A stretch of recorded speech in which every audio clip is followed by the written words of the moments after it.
I have always wanted to see a chiropractor because it kind of makes sense to me, but I've always been afraid. Oh, really?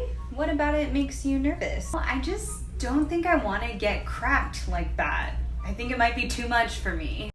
Oh, yeah, I hear that a lot from my patients. But did you know that there are many different types of specialties within chiropractic? And many of them are low force techniques, which means there is no cracking and popping of the spine. And they all work. Oh wow, I had no idea that there were that many different kinds.